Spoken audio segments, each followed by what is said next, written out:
Hello everybody and welcome back to the United Stand press conference. Erik Ten Hag has been speaking ahead of Anfield. He seemed cool, calm and collected. He's not worried about the position of his job and he's not worried about Liverpool. He thinks he has a team prepared to win. Whether he actually believes that, I don't know. I mean, I hope he believes it as Manchester United manager, but he's come out backing his players completely, as he's going to do. He has to at this moment in time. To be honest with you, it's got to that point in the manager's press conference. We've all been there. We've been there with other managers in the past where I just don't know if even they believe what they're saying. But Erik Ten Hag has come out backing his players. We've got availability updates. He knows who his captain is. I'm going to get into it all now with your comments as well. Going to have a bit of interaction. Would you start Garnacho and Rashford? Would you start Garnacho or Rashford? Harry Maguire is out. So what is your centre-back partnership? Does Shaw move into the middle? Does Shaw play left-back? We'll get into all of that. But welcome to the show. So starting off with availability. Erik Ten Hag says Harry Maguire will not be available for the coming games, but we don't think that it's long-term. Luke Shaw has trained this morning, so we think he's available for Sunday. Marcus Rashford will be back. Anthony Martial will not be. So I don't know if Martial is injured or if he's just still ill. I'm assuming he's still ill because he got the illness after Rashford, but Martial can't be scapegoated at least, and I don't think Martial has done well, but oftentimes he does get the scapegoat. He's not going to have that this time. Harry Maguire not being fit is unfortunate because he's been our best centre-back, but to be honest with you, I think Varane and Johnny Evans is still a good combination. Would you go with Varane and Shaw? Let me know. Varane and Shaw were excellent when they played together last season. But for me, I just can't allow Salah to be going at Dalot or Reguilon. So that means I have to have Shaw at left-back. But then Shaw was also playing left-back last year when we got beat 7-0. But for me, Shaw's the best left-back we have, playing at left-back. I think Johnny Evans and Varane have the experience to play as the centre-back partnership on that one. But let me know in the comments what you guys think. Rashford will be back. Do you think he will start? I think he might start. I think he might start Rashford for that competition with Trent. You need someone to pin Trent back because Trent's so good going forward. Thing is with Rashford, I don't think he really deserves to start this game. I would still be going with Garnacho and Anthony, but let me know what you think. But the only players we know that are definitely out are Harry Maguire and Anthony Martial, obviously on top of the other absentees that we already had. Stitch, member for 12 months, Ten Hag needs to stay. This is a marathon, not a sprint. Yeah, I think the majority of the fan base are leaning towards that way, but I've seen some people in the chat before we kicked off saying Ten Hag will be gone on Sunday, the end of Ten Hag on Sunday. They think that Ten Hag's gone on Sunday. I don't think Ten Hag goes on Sunday, even if we lose. I really don't think that, and I think the likelihood is we are going to lose. But he will be, the ice will be getting thinner and thinner and thinner, definitely on that front. But thank you for your chat in there. Erik Ten Hag on his captaincy. This is another debate. He says, yes, I know who my captain will be. That's all he says. We don't get to know who the captain is, which, okay, I don't get. It's not really giving away much if you name who your captain is. Obviously, it names who's going to start in the starting 11, but there's a few obvious ones. For me, Varane has to be captain at the weekend. I think, does anybody else have a different shout? For me, it'd either be Varane or Luke Shaw would be my captains, but it would have to be Varane. Varane's got so much experience. He's won everything in the game. He's calm, he's composed. He's going to be leading that back line. He will be starting. This is where Varane, for me, obviously played against Bayern Munich. I thought had a good game, despite us losing 1-0, but overall he had a good game. And I think against Liverpool, hopefully, we won't concede too many, and Varane will have another good game, and I think he'll find his way back into the starting 11, and hopefully he'll stay at Manchester United. But I think it has to be Varane. If not, it would be Shaw. One thing I would say about Shaw is he's always interacting with the fans. After every defeat, he's always speaking to the media, holding the players accountable, holding himself accountable. He speaks as a leader. He's been at the club for many, many years. After the games, he's usually, when he comes out and the fans are all waiting at Old Trafford, he usually goes around and signs everything, gets pictures with everyone. After the Bayern Munich game, I think he was one of the only players that went round smiling for pictures, signing things with people, the fans that have come out all the way to see them. He honestly speaks really well. I think Luke Shaw is a senior leader in that dressing room. So I would go with Varane, but I also wouldn't mind going with Shaw. I wouldn't be surprised if it's McTominay, but I don't think it should be. I think when you've got the likes of Varane and Shaw in there, it makes sense to go with one of them players. But I think you have to go with Varane for everything he's won the game. We've seen him be captain before. I think he was captain against Crystal Palace in the Carabao Cup when we won there. I think he will go with Varane as captain. And if he does go with Varane as captain, obviously that puts to bed all them silly rumours that Erik Ten Hag and Varane had fallen out. From what we know, They didn't fall out. It was simply Ten Hag's philosophy of wanting someone with a left foot to play on the left side. Harry Maguire was playing really well. Varane was obviously annoyed because he wasn't starting, as most, players that have won everything in the game and are used to starting and have played in unbelievable teams would be. That's the sort of mentality Varane has. Hopefully he's getting back into the team now, and I think we will see him as captain on this game, but let me know what you guys think. Martin Vella, a member for 14 months, Scooby-Doo will be captain. I thought that. I thought it is a possibility. I'm sorry, but if we walk out onto that pitch at Anfield and McTominay's captain over Varane or Luke Shaw, I'll be questioning it. I would be questioning it. McTominay knows what it is to be United. He speaks really well, of course he does. But I think as a captain, you've got to set the tone with your performance on the pitch. And over the course of 90 minutes, McTominay just is not at the right level, I think, to be captain of Man United. Personally, I see him as a super sub. He will start this game, and I would start in this game because we've literally got no other options, and he's an experienced player, but I don't think he will be captain. I really don't think he would be, if I'm being honest. McTominay starting as a number 10 is going to be concern enough for me, to be honest. He's not a number 10. I know people say play further forward because of the goals, but as a number 10, you've got to be creative. You've got to be able to see through balls. You've got to be able to see the passes. McTominay can't do that. He's good at getting into the box, but he's not creative at all as a player. He can find the back of the net. That's why I use him as a super sub. But at Anfield away, I think it'll be a midfield three of Amrabat, Mainu, McTominay. McTominay getting into the box. Mainu hopefully will be able to find them through balls and help Amrabat out a little bit and keep hold of possession. And Amrabat will obviously be there to just be the destroyer. But I think Rafael Varane will be captain. I think most of you guys in the chat think Varane captain. Let's get a poll going in the chat. We'll have 3 options. We'll have Varane, Luke Shaw and McTominay. You can vote on the poll who you think should be captain on Sunday. Next up, he gets asked about the pressure on him at the moment, which there is a little bit of pressure, but I don't really think there is internally. Obviously, the reports of Graham Potter will not be helping, but if I was Ten Hag, I wouldn't really be worried about Graham Potter coming taking my job. I had my say on the morning show about Graham Potter. If you've not watched it, watch it after this, because Graham Potter, absolutely not at all for me. But Ten Hag on the pressure, he says, I'm focusing on the process, making the team better, and that's my concern. That's what I'm focusing on. The right thing, and that's the team. There is no concern because I'm here to win and I have to make the team play better. Good is not good enough. We are inconsistent, and I have to work on how the team will play. So Ten Hag insisting he has to work on making the team better, work on how the team gets better results, focusing on the team, not focusing on himself, which he should be doing as Manchester United manager. I'm just hoping that, have you guys seen, we've got 2 games in January at the moment. We'll have 3 if we win Wigan in the FA Cup, which at the moment isn't even nailed on. Let's be real.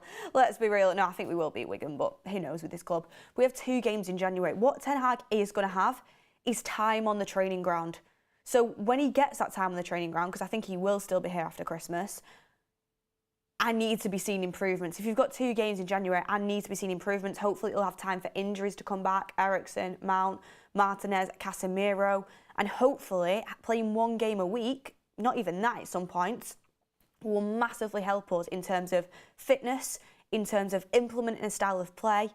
And honestly, there is no excuses when we go down to having that little games. We have to see something. So Ten Hag says that's what he's focusing on, and he admits that good isn't good enough, and that's absolutely true. For example, I know Mark's spoken about it. Eddie Howe finished just below Erik Ten Hag last season. He didn't win a trophy, and this season he's got last in the Champions League group, and he's still behind Erik Ten Hag.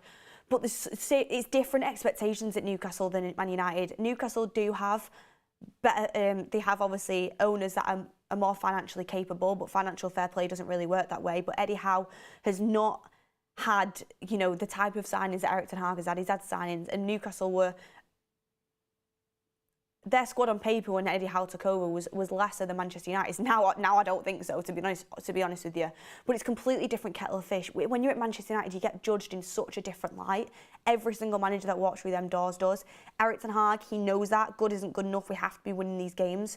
And for example, any other team loses 1-0 against Bayern Munich, and you probably not get that carried away with it because Bayern Munich are a top team.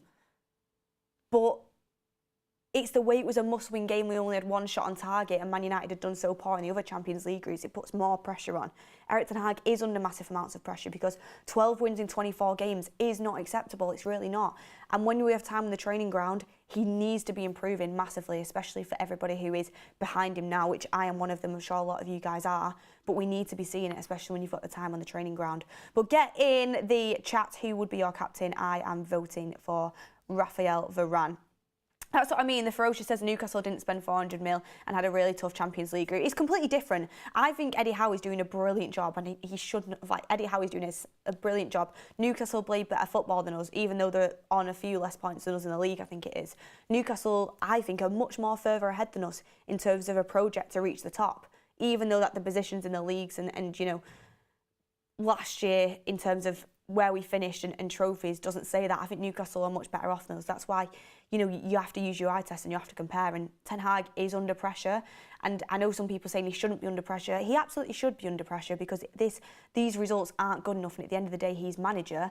But I still don't think he should be going anywhere. And I absolutely would not be looking at sacking him this season. I want to stick with the process, see what happens when Sir Jim comes in, give the man time. We're out of Europe now, so there's no excuses for on the training ground fitness in terms of implementing a style of play, and let's see what happens. Trey Warren says, how is it a different issue? This is the issue as the club has stooped to the level of being compared to Newcastle. This is our new level. This is what I mean. We shouldn't be there. We should be higher, and our standards should be higher. And that's why Erik Ten Hag is always going to come under more criticism than these managers, which, I mean, I think Eddie Howe's doing an unbelievable job. I don't think he should be criticised in the slightest, and the injuries they've had as well. Right, but Erik Ten Hag should be, because of the stature of Man United and because of what we expect. Ryan G, Beth, would you start buying Day in goal due to Onana's current form? I spoke about this on the morning show. No, I wouldn't, because I think it's a really tough game to throw in Bayern in. I really do. I think you have to embed him in. I would bring him in for the Wigan game, see what he's about. I am excited to see what Bayern is about. But realistically, Onana's been really poor in the Champions League, absolutely. But in the Prem, he's not been too bad. So I would keep Onana in the Prem. And I think if Bayern comes in and has a terrible game or, you know, costs us massively, that could ruin his confidence. And you've got two keepers that are massively low on confidence. Onana, who's had a really poor start to the season, has now been dropped. And Bayern who's just come in at a freshen at Liverpool. And he might end up getting ridiculed. So I would keep Onana in for this moment in time, personally. But I wouldn't be against bringing Bayern in the future, but just not in this game. But Ten Hag also speaks about Rasmus Højlund. He says, as you said, he scored the highest in the Champions League with 5 goals. That's a huge performance from a young player, and you see that he has potential. I'm sure he will get there and score in the Premier League. I see how he works in training. So Erik Ten Hag saying it's basically only a matter of time before he scores in the Premier League. Fun fact for you, Højlund has more Champions League goals this season than Man United have points. It's so gutting that none of his goals have amounted to anything. Like, literally none of his goals have amounted to any points, which is so disappointing because he has scored some good goals in the Champions League. It will come in the Premier League. Obviously, there's development areas. His hold-up play needs developing, needs to be a bit more physical at times. But again, I don't think we're necessarily playing to his strengths, and I think we're not creating enough chances for him. He's going to be feeding off scraps again. At Anfield, we barely create any chances. I've said it numerous times. Haaland had the most missed chances in the Premier League for a striker, I think it was a couple of weeks ago. I don't know if it's still the same now, but he's scored like something like the most goals. I don't know if he has scored the most goals, but I think he probably has. Like, that's the difference. They're creating numerous chances for him. Højlund doesn't have chance to miss because we barely ever get the ball to him. So one, the team needs to improve creating chances for him. And 2, obviously, he needs to improve some things as well. But I do think the Premier League goals will come. Not sure if it'll be in December, though, to be honest. We've got Anfield, we've got Aston Villa. Even Forest away scares me. West Ham away scares me. Like, that's the point we're at the minute. Hopefully, we'll get a Premier League goal ASAP. But I'm not worried about Højlund in the slightest. I think we overpaid. I think we should have brought somebody else in as well. But I'm not worried about him. At 20 years old, he's very well developed. You can see he's got huge potential. Adapting from Serie A to the Premier League as a 20-year-old is going to be tough. And I think we've got to be patient with him, give him time, and I think he will come good. I really do. Ray Carl Brown, Amory says, I disagree. I think Newcastle's squad is better than us. They have more depth, and even though they have injuries, they still have more depth. I don't agree with you, Ray Carl. I don't think they have more depth. But I do think they have players that are a lot better in the positions. Like Trippier's a better right back than we have. You look at players all over the pitch, and if you did a Man United times Newcastle United combined 11, it'd be majority Newcastle players, like it would be. But that's just because of how poor we've been, realistically. Eddie Howe's coached them really well too, which he needs credit for. Let's see if there's any other chats. Every game scares you, says Milan. I think I've got all the super chats in. Okay, Nigel says, I can see us getting humiliated at Anfield. Is there a way we can forfeit the match? I hope they prove me wrong. Nigel, obviously if you forfeit the match, I think it counts as a 3-0 loss. We never forfeit a match. You go out and fight. It's Manchester United. But the fact that fans are thinking this way shows how little faith. I don't think you can find me one United fan now that would predict a Man United win. I don't think you'd find one. Is there any that are even predicting a draw? I don't think so. Like, that's how low, that's how low we feel and how low our standards are and how little faith we have in this team right now. So Ten Hag got asked about playing Liverpool and if he's worried about it. He says, nope, not worried. We will put a team that can challenge and we'll prepare in the best way we can. We are confident we can put a team out that can win. I mean, he's got to say that, hasn't he? Are you confident we can put a team out that can win? I'm personally not after the performances I've seen. Please go and prove me wrong. I'd love you to go and prove me wrong, but I don't think we've won it. Well, here's one for you. The last Man United player to score at Anfield. Does anybody know who the last Man United player is to score at Anfield? You've got 5 seconds. 5, 4, 3, 2, 1. Anybody in the chat? It was Jesse Lingard. Jesse Lingard was the last Man United player to score at Anfield. I don't think we've won at Anfield. I can't remember. When was the last time Man United won at Anfield? Does anybody know? It must have been years ago. Years ago. It is a really tough ask, especially from a team that has been so poor. I was speaking on Redmen TV before. It's like a pre-recorded video. I had to come on with a Liverpool fan. And I was saying, like, it genuinely, like, at the moment feels like there's no hope. Like, I remember when I used to go into these games thinking, oh, maybe we can nick a draw. It's going to be a close game, but I think United might be able to get something. I have no hope in this game. It was Mourinho who last won at Anfield. Mourinho. That is crazy. Absolutely crazy. So, it's embarrassing. It really is. It really is. Liverpool's always been a tough place for us to go, even when we were doing really well and Liverpool weren't so good. Anfield's always been a tough ground for us to go to. But I am super worried. Can these players turn up to it? The thing is, what frustrates me is through that squad, there's a loser's mentality. There's a loser's mentality running through it, and it's been running through it for a while. And there's a capitulation mentality. If something starts to go wrong and we capitulate, you can't afford to do that. You've got to stand up at Anfield. You've got to stand up and you've got to play. You've got to fight for the badge. That's what I expect. Am I going to Anfield saying, we better win at Anfield, we better win or else? Absolutely not. Anybody can get beat at Anfield. It's a tough place to go. But I expect every single player to leave everything out on that pitch. Fight for the badge, fight for every ball, and just stand up, have a backbone, and go out there and fight. That is what I expect.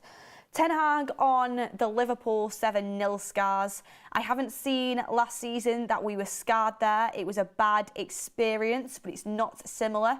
You start again. Last year, the first half, we played very decent and we got hammered just after half-time and then we collapsed. That can't happen, but it's last year. It's a different team and different players for a part at least. We won't ignore it, but we'll be confident and we have to fight, challenge and go there with the idea to prepare to win. Ten Hag, fighting talk there, says he thinks his team can win, says he's going to put a team out there to win. Hopefully, like Ten Hag, I genuinely believe that he is a winner. I believe there's a loser's mentality running throughout this squad, and we have a squad with losers. Not all of them, but a lot of them. Ten Hag's job as Man United managers is to instill a winning mentality into that team, which he's not been able to do.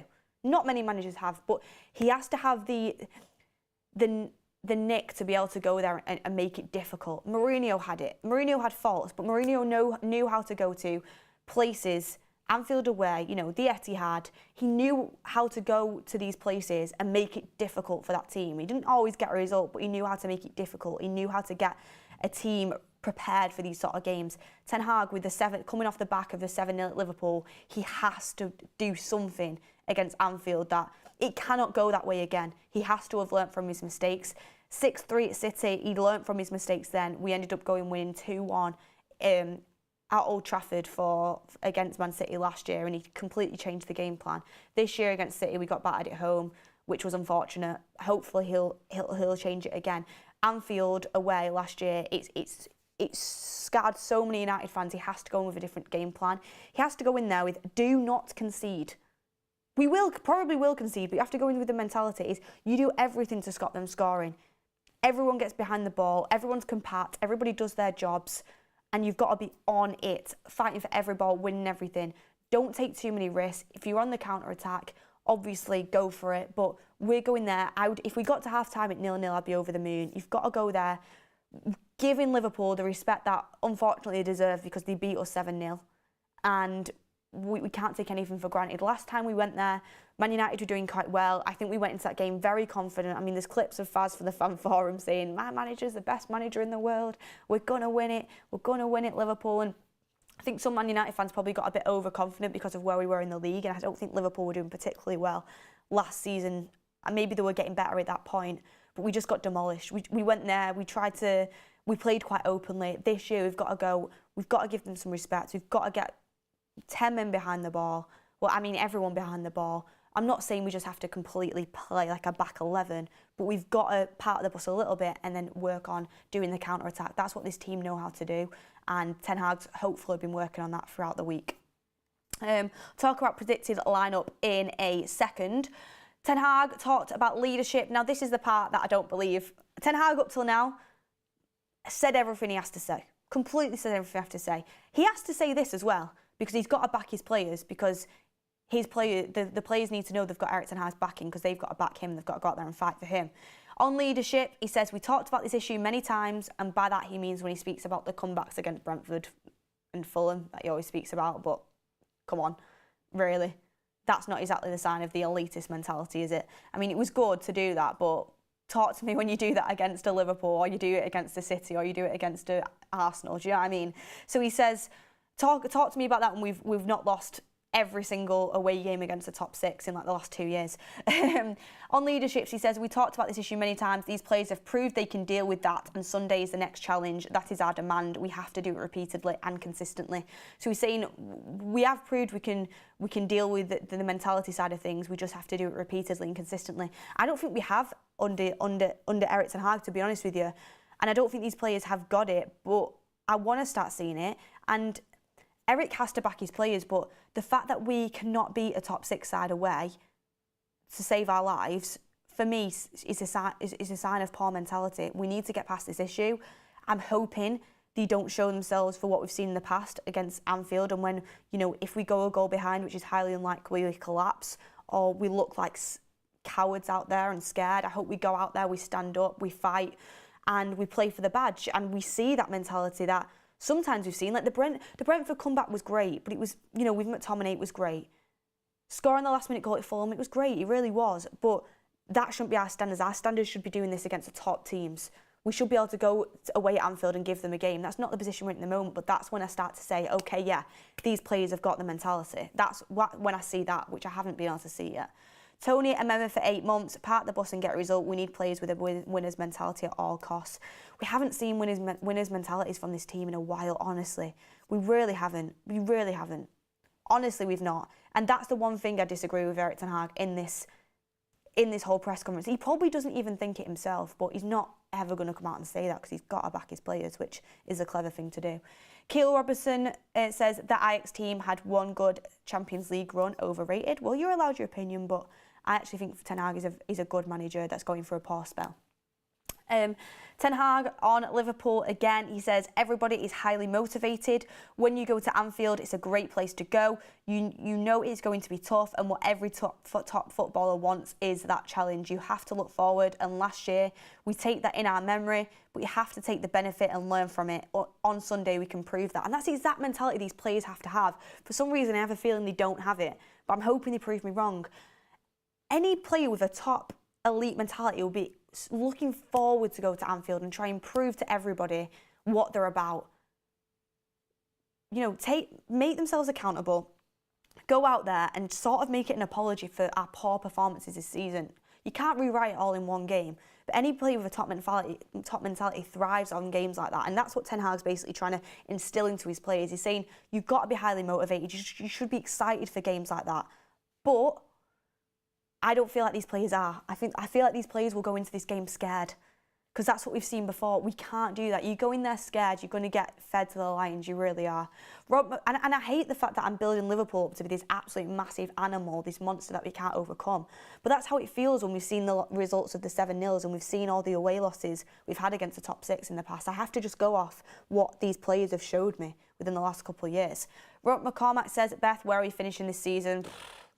I don't know. I'll look at the Premier League table in a second and give you a better prediction on that in a sec. And Glenn Cheddar says, we as fans have to back Erik Ten Hag. He might not be the right man, but these players definitely aren't. I'm completely backing Ten Hag. I am. I'm at least giving him till the end of the season at least. He says, do you envy Liverpool? They're playing good, no doubt, Erik Ten Hag says, but we have some more tough games in the last period. Bayern are a very good team, so we have seen we can go head-to-head with them. That is our challenge Sunday as well. To be fair, defensively, we're a lot more compact against Bayern and we didn't look like you could, absolutely batter us. And Bayern are a very good side. But there's two factors in this.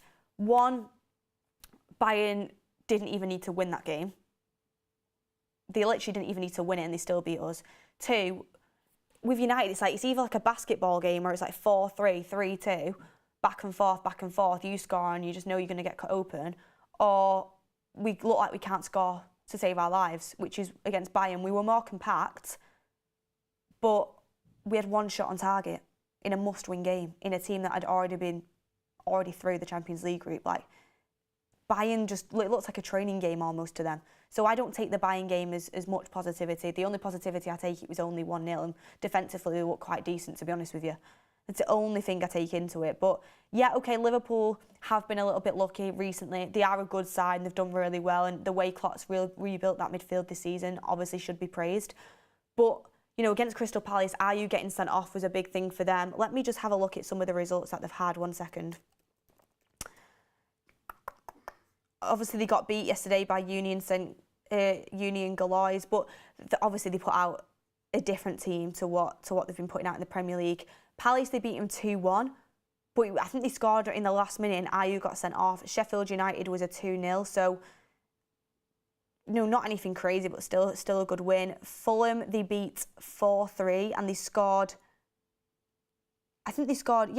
2 goals in the last 5 minutes of the game to come back in that game. So they've had some good wins and they've been able to come back in a lot of games, but they've not been absolutely blowing teams away. That's the only sort of hope I've got, but I still think they will blow us away. I've predicted a 3-1 in this game.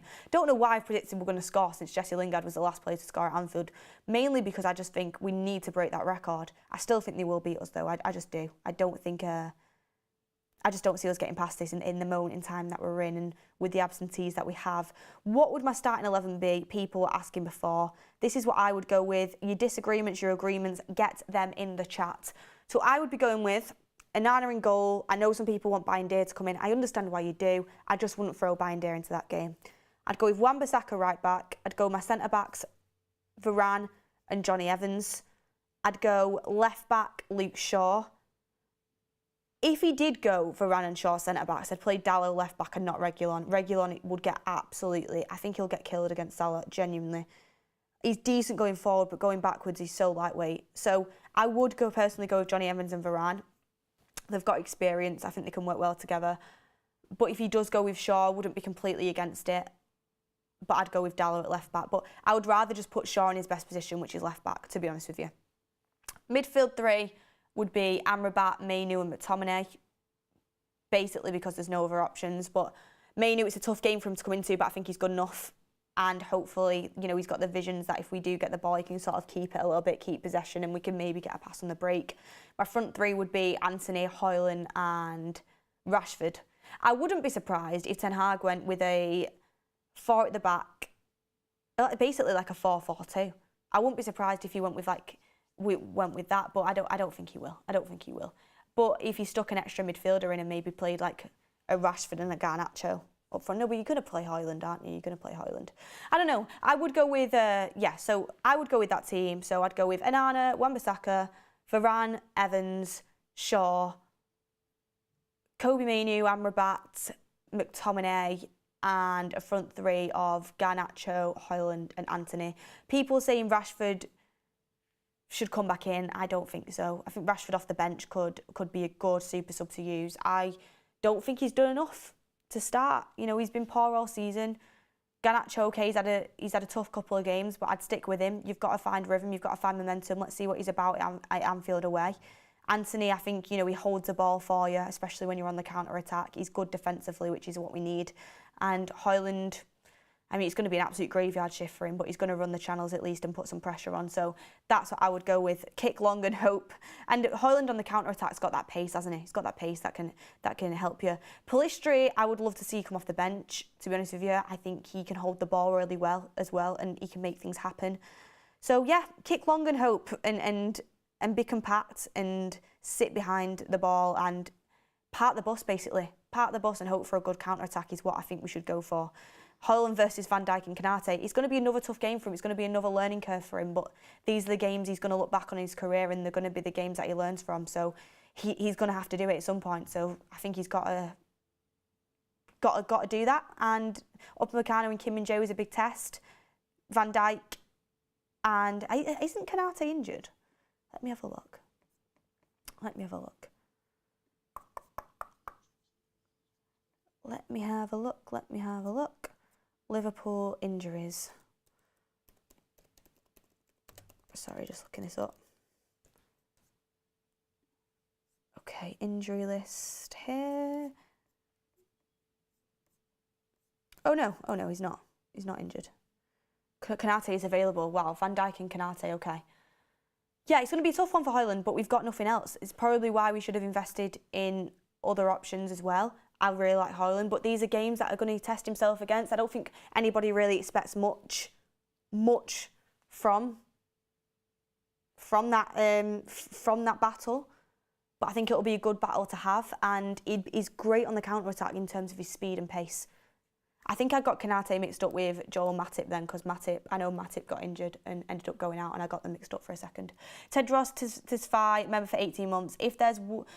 If you could pick one department to replace straight away, i.e. recruitment, medical, negotiation, what would it be? Oh, it's a tough one because they're all pretty poor, aren't they? But I'd go with recruitment.